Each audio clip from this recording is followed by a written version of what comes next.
Hi, I'm Babe with Woods Western, and we're going to go over some measuring tips and hints for chaps.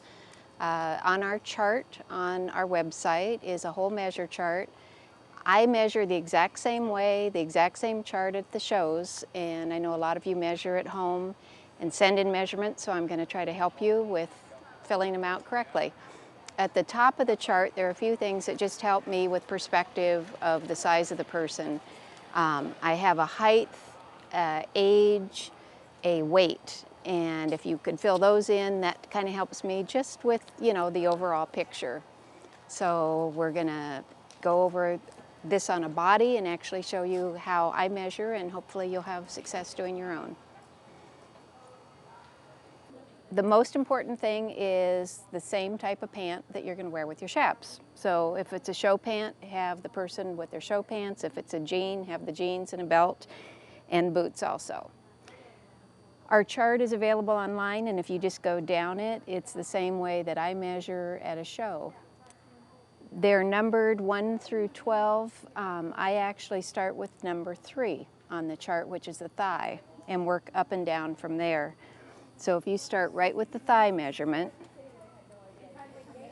you're around the very top of the thigh, right under cheek and back, and pretty much in that area. A piece of chalk or Scotch tape works great. You're going to make a little mark where you've taken that. So you want to pull it snug but not tight. I usually have a finger underneath it, and then record that measurement. For the average size adult, you're going to come down 5 to 6 inches and make another mark for a mid-thigh measurement. So you're going to measure right from that one. I'm going to come down 6 inches, make a mark, and then measure around. That's going to be your mid-thigh measurement, and you're going to record that. So now you've got an around, an up and down, and around. You're going to come down with another up and down from your mid-thigh to your knee. Find the kneecap, make a mark, record this measurement for your thigh to knee measurement, and she is 8, and then around.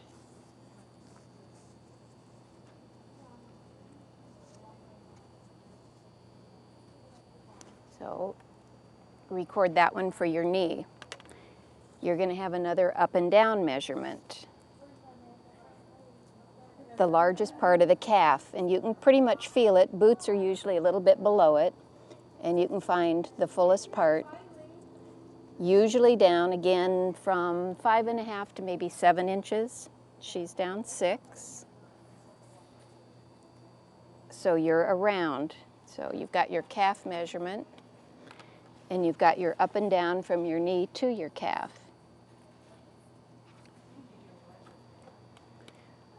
With all of these chalk marks, you can go back and recheck things and be in the exact same place. Every other measurement is up and down and around. So you've got around, up and down, around, up and down, around, up and down, and around. One of the hardest ones is this one. That's going to determine the height of your chaps. When you're standing, your chaps are going to look a little bit low. When you get up in the saddle, they actually move up. So you're going to measure from the bottom of the belt to your first chalk mark. That's your number 2 on the chart. That's waist to thigh. So you're going to record that one and then measure around right at the bottom of the belt.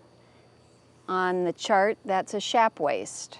It's a dropped waist, so don't panic because it's a little bigger than what you think your waist is.